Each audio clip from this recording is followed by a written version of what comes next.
bienvenidos. Estamos en la Feria del Libro presentando un nuevo libro. Mi nombre es Julio Robelli, de Ediciones IPS. Bueno, nos toca presentar el libro de Isaac Joshua, La crisis de 1929 y el emerger norteamericano. Contamos con la presencia de Julio Cebares, es economista, profesor y periodista, profesor de la Universidad de Tandil y dicta un doctorado en la Universidad de la UBA. Guillermo Gigliani, que es economista, profesor de la UBA y economista del EDI. Y Paula Bach, que es economista e integrante del Instituto de Pensamiento Socialista Karl Marx. Antes de empezar, quería contarles un poco del autor. El autor Isaac Joshua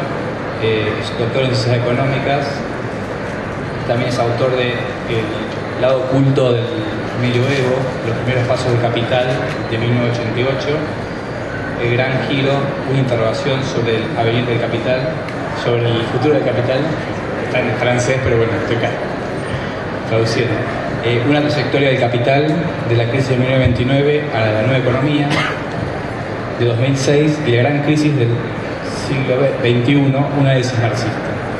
Es profesor y maestro de conferencias en Ciencias Económicas en la Universidad de París 11 y da la trayectoria en la extrema izquierda francesa y miembro del Consejo Científico de ATAC. Bueno, él nos hizo llegar un saludo que lo leo para empezar la charla. Es mi deseo agradecer a todos y a todas los participantes en el debate organizado en torno a la presentación de mi libro, La crisis de 1929 y el emerger norteamericano. Se publica en Argentina mientras la crisis capitalista de 2008-2009 prosigue, contentándose en disfrazarse, tomando una forma, después otra, provocando sufrimientos terribles en el mundo. De esta manera muestra la actualidad de la crisis de todas las crisis, la de 1929. Acontecimiento excepcional, pero a su vez ejemplar. Es en principio, ante todo, la ilustración dramática de las acciones del capitalismo. ¿Quién mejor que los argentinos para comprender los desastres provocados por la hegemonía de las finanzas? Hoy, como en cada gran giro de la historia, la cuestión está planteada: perpetuar el viejo sistema capitalista, al cual la crisis acompaña con su sombra, o trazar los caminos de una emancipación de los trabajadores, y así de la humanidad toda. Es para todos nosotros un gran desafío, pero también una tarea exaltante. Bueno, empezamos con la charla. Empieza Julio Cebares.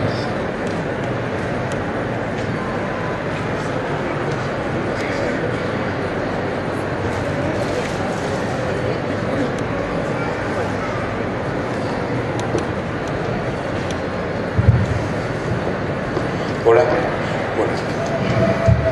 buenas noches, gracias por la invitación. Yo voy a hacer un repaso por algunos de los puntos del libro. Joshua empieza el libro diciendo: hablar del capitalismo es hablar de crisis, y efectivamente, por lo que estamos viviendo y por lo que hemos vivido en los últimos años, no es para menos. Fíjense, nosotros a veces no nos damos cuenta de yo tengo una especie de manía, mis alumnos de la facultad lo saben, con los temas de la temporalidad, ¿no? Pero digo, hace 5 años que estamos en crisis. La crisis de la subprime empezó en el 2007. Pasamos 5 años y estamos todavía en un estadio que no sabemos hasta dónde va a durar o qué profundidad va a tener esto. Digo porque para los términos, salvo grandes crisis como la del 29, así las crisis en general se resolvieron más rápidamente. Pero para hacer una perspectiva, traje acá una información que usé en algún librito anterior, hecho posterior a la crisis asiática. Hice un trabajo de Graciela Kaminsky y Kamen Reinhardt, que contabilizan que entre 1970 y 1979 se produjeron 25 crisis de balanza de pago y 3 crisis bancarias. Entre el 80 y el 95, 46 crisis de balanza de pagos y 22 bancarias. Y según las autoras, el promedio anual de crisis de balanza aumenta de 2,5 a 2,9 por año entre ambos periodos, y el de las crisis bancarias de 0,3 a 1,4. Es decir, no solamente hay una enorme cantidad de crisis, sino que el número de crisis se va acelerando hasta lo que después viene a ser el estallido de lo que hemos llamado, por poner un nombre, nada más no puedo inventar nada, el estallido de la superburbuja, como como la apoteosis de toda esta tendencia que comienza ciertamente al comienzo de los años 70. Después, Barbie Eichengreen y Michel Borgo computan 38 crisis financieras entre el 45 y 71, 139 entre el 73 y 97, las cuales 44 sucedieron en países de altos ingresos. El promedio anual de las crisis pasó de 1,4 en el primer periodo a 5,6 en el segundo. Estos son autores de la Academia Estadounidense. Después, el Council of Foreign Relations Task Force contabiliza que en los últimos 20 años previos a la crisis asiática y del Long Term Capital Market, del 98, más de 125 países experimentaron al menos una serie de graves problemas bancarios. Y yo acabo de decir que todo esto empezó en los 70, pero en realidad es mentira, porque empezó mucho antes. El trabajo que hacen Kamen Reinhardt nuevamente y Kenneth Rogoff, que esto es un paper que después se transformó en un libro más recientemente, muestran que en el periodo de libre cambio del patrón oro, idealizado como el de la estabilidad capitalista, se produjeron numerosas crisis. Dice, nuestro banco de datos, dicen los autores, revela que el fenómeno del default cereales es un rito de pasaje universal a través de la historia para casi todos los países, en la medida que ellos pasan a través del estado de desarrollo de mercado emergente. Y esto incluye no solo América Latina, sino también Asia, Medio Oriente, Europa, y podríamos incluir también, por supuesto, a Estados Unidos. Es decir, que la crisis efectivamente es un componente estructural y con tendencia a agravarse en las últimas décadas del funcionamiento del capitalismo. Después, bueno, Guillermo va a hablar de la crisis actual más detenidamente. Joshua hace un trabajo en el cual divide la crisis del 29 en dos etapas. Una primera, del 21 al 31, que se da en los Estados Unidos, y otra que después comienza en Alemania. En este caso no es como la crisis actual, que más o menos que cruzó de Estados Unidos a Alemania, sino que en el caso de Alemania hay una crisis que se da por condiciones propias, por el problema de las reparaciones, la situación geopolítica, etc. Y divide el autor su tesis es que hay tres causas fundamentales. Una es la concentración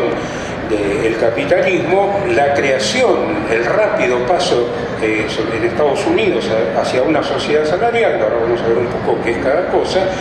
y el tema de la mundialización, que hace que la crisis se transforme en una crisis mundial, o que las crisis o los problemas que hay en cada nación pasan de un lado a otro. Y esto en el contexto de un problema importante de hegemonía que el autor retoma siguiendo un camino muy desarrollado por la Escuela Realista de las Relaciones Internacionales. Primer tema, el de la concentración.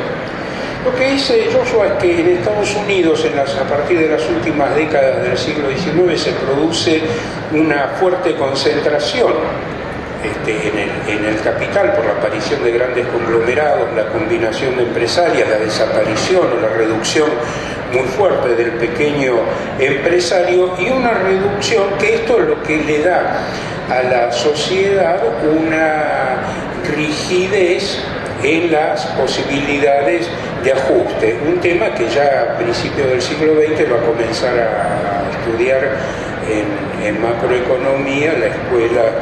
de la competencia monopólica, por ejemplo, y que después va a retomar o va a seguir Keynes por su parte con su análisis de la inflexibilidad de los precios y los problemas que conducen hacia la permanencia de recursos desocupados en el largo tiempo, es decir, una sociedad donde ya no se produce el ajuste automático que está implícito en los modelos de la escuela clásica y neoclásica, los modelos más basados en la hipótesis de competencia perfecta, y por lo tanto de flexibilidad de precios para arriba y para abajo del salario, de los bienes, etc.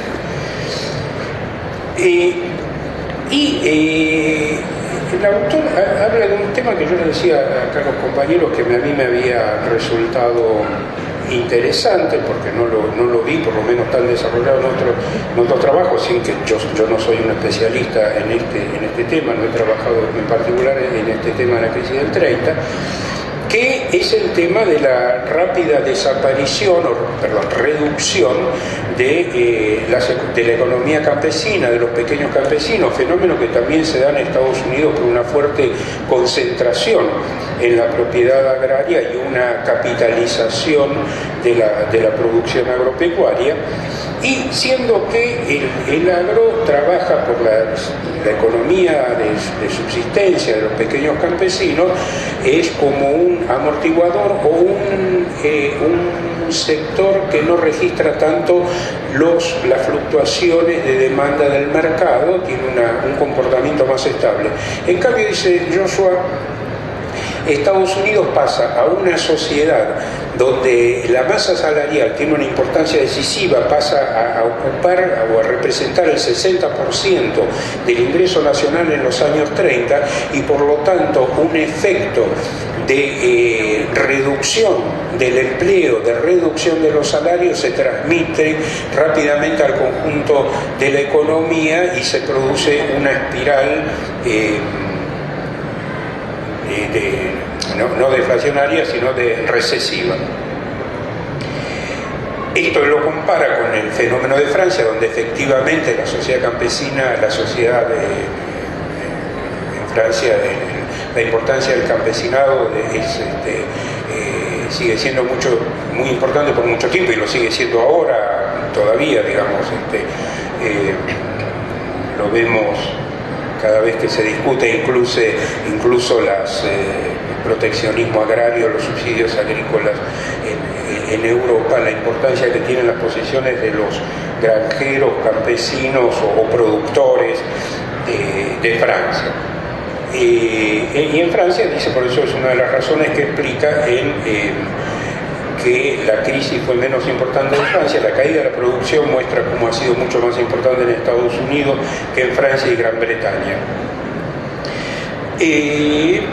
Y dice Joshua, claro, estamos en una etapa en que hay taylorismo sin fordismo, es decir, asalariados, es decir, explotación, organización científica del trabajo, pero sin el elemento del estado de bienestar, del salario indirecto, que va a caracterizar precisamente a la sociedad de la segunda posguerra. Después ve cómo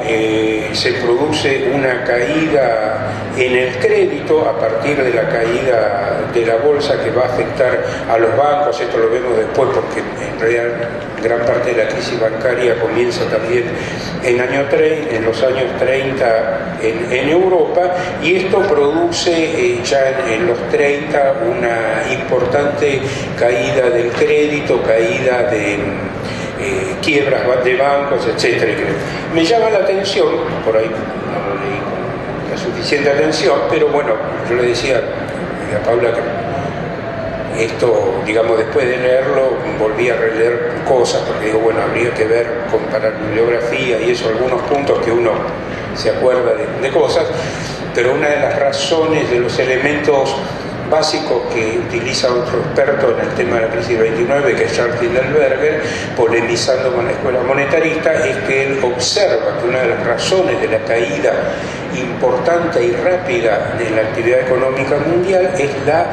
suspensión del crédito para el comercio exterior, que paraliza las transacciones en poco tiempo a comienzos de los años 30. Y en el caso de Joshua le da una importancia más grande a la caída de la inversión que a la caída del consumo, que a la caída de la inversión, que es lo que analizan otros, o que enfatizan otros autores, especialmente hay toda una corriente de la crisis del subconsumo, otras corrientes que enfatizan el aspecto de la caída de la inversión por la caída de las tasas de ganancia, etc. Y después toca también, como no podía ser de otra forma, la hipótesis de la escuela monetarista, sobre todo a partir del libro clásico de Friedman y Schwartz, sobre que consideran, como otros autores posteriores, H. Green, un autor importante de la historia de las finanzas, y el actual presidente de la Reserva Federal, Wim Bernanke, que también tiene su tesis doctoral sobre el tema de la crisis del 29, y enfatiza o retoma esta tesis de Friedman del comportamiento perverso de la Reserva Federal, que previo al aumento, en el momento previo a la crisis, hace un aumento de las tasas de interés con la intención de frenar una burbuja especulativa, y después, ya en plena crisis, ante estos movimientos de capital muy fuertes que se producen en este periodo desestabilizantes, para evitar la salida de capitales vuelven a aumentar la tasa de interés, cosa que hacen otros países también, y estas políticas monetarias contractivas conducen a reforzar la recesión ya existente. Recesión que, aparte, con una caída de los precios, se había convertido en una depresión, donde se combina la retracción de la actividad con la deflación de precios. Y bueno, para terminar este cuadrito, digamos que Joshua dice que, cosa que otros autores también detectan, que en realidad, a diferencia de lo que pasa ahora, que la crisis productiva viene después de la crisis financiera en el 29, la crisis productiva preanuncia la crisis financiera, porque, como también lo puntualiza Kinderberger, en el mercado se percibe una caída de las tasas de beneficio de las empresas, y eso se transfiere como inquietud a la inversión, y a partir de ahí se produce el comienzo de la caída. Y bueno, después, ya una cosa que no está en el libro ni la podemos desarrollar acá, pero que es interesante, tiene diferentes denominaciones. La denominación de George Soros es la reflexividad de los mercados, es decir, los mercados se automotorizan en los auges y en las caídas por diferentes funcionamientos que están estudiados de comportamiento de los agentes que intervienen. Entonces, donde ya como que el movimiento del mercado se autonomiza de las variables reales de la economía, y se producen efectos de retroalimentación. Bueno, hay un rápido pase en el libro por el fenómeno de la periferia, da cuenta de un fenómeno que ha sido estudiado, que la caída de los precios es mucho más fuerte que la caída de la producción, una gran acumulación de stocks. Y Joshua no entra en este tema, pero nosotros lo sabemos. Es precisamente en ese momento que las economías de las periferias producen una desconexión de la economía mundial, porque ya su tipo de inserción en el mercado ante la crisis se demuestra como insustentable, diríamos modernamente, y comienzan políticas de autonomía monetaria, cambiaria y también de regulación de precios internos, y comienza ya la marcha hacia lo que va a ser después las políticas de industrialización y el abandono de los modelos de inserción pasiva, o por lo menos puramente pasiva. Bueno, volviendo oyendo, mejor dicho, a Europa, es muy importante. Yo no sé cuánto tiempo tengo, cuánto me queda.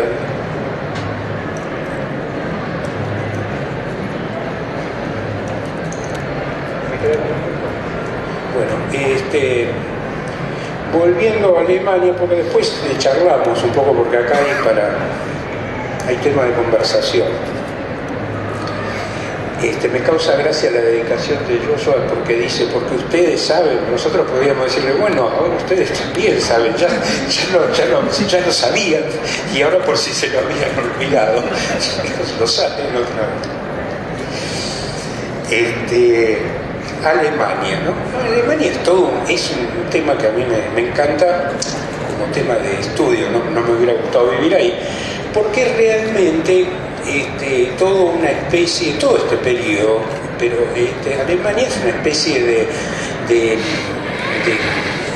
de escenario donde pasa de todo en muy poco tiempo y cosas terribles. Hay una hiperinflación en un momento, en una historia en el cual los países ni siquiera conocían la inflación, y ellos tienen una hiper, ¿no es cierto? Hay otros países con grandes inflaciones en el momento que tienen una hiper. Tienen un problema que es lo que toma como punto central Joshua, que es el mundo central, que es el problema de ser prisionero de la geopolítica, ser prisionero de la presión por las reparaciones de guerra. No vamos a entrar en todo eso, que produce una salida de capitales, una indefensión de la economía, y que hace que en un punto, bueno, está la invasión de Francia al Ruhr para garantizarse el cobro de las reparaciones, o parte del cobro de las reparaciones que Alemania trataba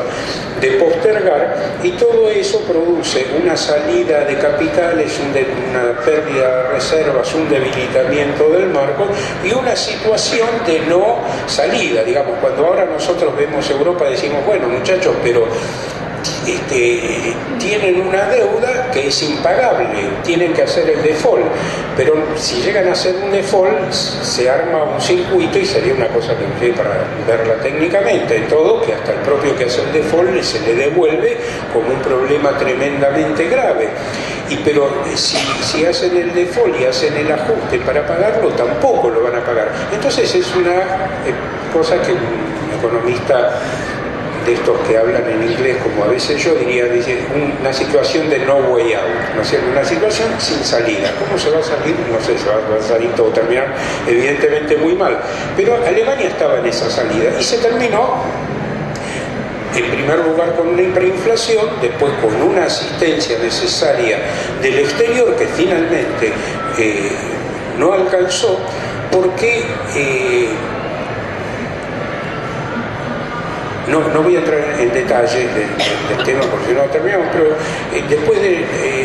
la hiperinflación, Alemania hizo una conversión de la moneda. Para apoyar esa conversión recibió asistencia, un programa de asistencia de créditos bancarios e inversores privados de Estados Unidos, pero uno de los fenómenos que se produce acá y que aparece en el libro y en la historia de este periodo es un problema de grandes fluctuaciones de capital de carácter especulativo, huyendo de crisis de un país a otro, siendo atraídos de un país a otro por los movimientos de tasas de interés,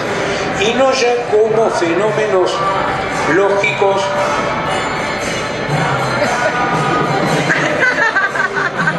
hablando de fenómenos lógicos.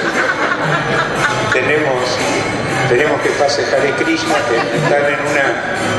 situación de conciencia espiritual más tranquilizante que nosotros, por lo menos que estamos acá hablando de la crisis del no way out. Ellos encontraron su way out.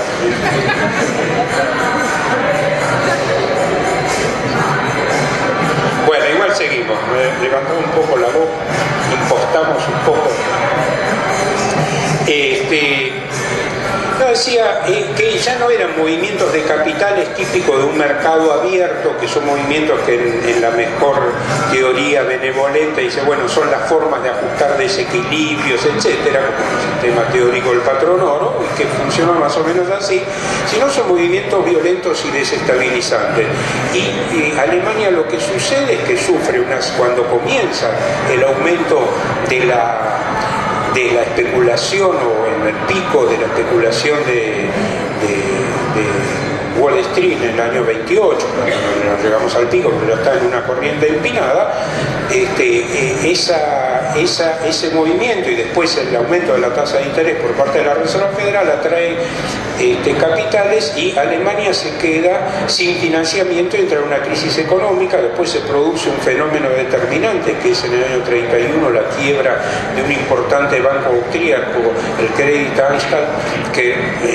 provoca una salida de oro desde Alemania hacia Austria y todo desestabiliza ya un fenómeno de globalización financiera, desestabiliza otros bancos y ahí se produce también una crisis mundial, una serie de crisis bancarias que producen una restricción del crédito, ¿no? También, para volver a la reflexión contemporánea, cuando uno dice no les pagamos a los bancos, que son muy malos, está muy bien, pero siempre tenemos que pensar que en esas situaciones se producen restricciones del crédito que después afectan a toda la economía mundial. Y este es el problema, digamos, que es el capitalismo, porque si no, si hubiera una salida administrativa para salir de estos problemas, bueno, sería un problema de administración, pero no hay un problema de administración, un problema de estructura, de cómo funciona el sistema, que genera situaciones de crisis de las cuales no se puede salir, salvo con el tiempo y a un costo social fenomenal. Y esto se produce en este pequeño y rápido escenario en esta experiencia rápida de Alemania. Pero esta experiencia de Alemania también nos muestra el comienzo de la intervención de Estados Unidos. Bueno, de la mundialización ya hablamos, ¿no es cierto? Toda esta mundialización requiere, como todo sistema desequilibrado pero mundializado, sistemas de administración que reemplacen a los sistemas de mercado y sistemas de contratos, de acuerdos, etc. Uno de los dramas de este periodo y que prolonga la crisis que comienza 28, 29, se profundiza en los 30, es que los países no logran ponerse de acuerdo porque todo un sistema de hegemonías del cual no vamos a profundizar, pero hay un problema que cuando termina la guerra, Inglaterra, que había sido la potencia que había organizado todo el sistema mundial y que tenía una forma de comportamiento que permitía que las ganancias comerciales que obtenía Gran Bretaña las reciclaba al resto del mundo. Estados Unidos ya no hace eso. Francia hace una política de contención del oro que provoca una fuerte iliquidez, y esto después de una devaluación que provoca una fuerte competencia, una devaluación provoca competencia sobre los otros mercados. Y esto no se puede estabilizar, y cada vez que los países se reúnen con los representantes para buscar un acuerdo, no lo logran. Y la cuestión fundamental es que ninguno tiene la posibilidad de ceder, digamos, salvo Estados Unidos, los otros no pueden ceder porque los grandes países están en crisis. Inglaterra, Gran Bretaña están en crisis, ni que decir Alemania. No tienen capacidad de recursos productivos como para decir, bueno, aceptamos pagar las deudas que tenemos con Estados Unidos, aceptamos bajar la tasa de interés para fomentar la actividad económica y sin que por eso se nos vaya el oro, porque la gente, los operadores económicos confían en nuestro país. Todo eso no sucedía. El único que lo podía resolver era Estados Unidos, pero Estados Unidos, por las condiciones de su economía y por cómo, según plantea muy bien Joshua, todavía no veía que el costo de asumir la hegemonía, el costo de dar crédito, el costo de perdonar deudas, no le iba a reportar beneficios de contrapartida proporcionales, ¿no es cierto? Y no tenía tampoco Estados Unidos, y esto lo analiza bien Joshua, la posibilidad de presionar en la situación europea lo suficiente, porque no tenía todavía los instrumentos para presionar a Alemania, a Francia, a Inglaterra, como para que aceptaran sus reglas de juego y aceptaran lo que era su política en ese momento, que era aliviar la situación de Alemania, ¿no? Contribuir a que Alemania no estuviera en esta penuria tan grave de las reparaciones. Situación que era bien conocida, que Keynes la había denunciado ya en el año 20 y pico, primeros 20, en su librito, su artículo, las consecuencias económicas de la paz, ¿no? Donde él ya predecía como este programa de depresión tan fuerte sobre Estados Unidos, sobre Alemania, iba a conducir a problemas graves para toda Europa, porque Alemania era la segunda economía virtualmente del mundo, juntamente con Inglaterra. Entonces no se trataba, y cuando se decía, bueno, transformemos a Alemania en un país, exprimamos a ese país, sacámosle todos los recursos, estábamos diciendo, saquémosle todos los recursos a la segunda economía del mundo, y eso implicaba una salida hacia la recesión. Bueno, esto, yo acá voy a parar, pero realmente cuando se hace el contrapunto de esta situación de Estados Unidos en la primera posguerra y en la segunda posguerra, se ve bien clara la situación, pero en la segunda posguerra Estados Unidos dice, bueno, Alemania vamos a hacer tal cosa, Francia va a aceptar la división del país aunque no le guste, va a aceptar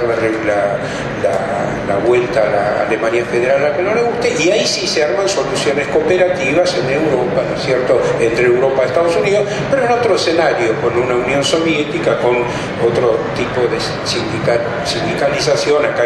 tiene un papel muy importante también el tema, que yo no entré, el tema de las luchas sindicales, la sindicalización, la politización. Todo esto en realidad no se entiende si no se entiende la lucha de clases como estaba, porque si no todo esto era de una resolución mucho más fácil, como sería más fácil resolver la crisis europea, resolver entre comillas, descargando fácilmente la crisis sobre las masas, o mejor aún resolverla como se resolvió la crisis del 30 en última instancia, que es primero keynesianismo militar, después guerra, masiva destrucción de recursos, para una vuelta en el ciclo de acumulación.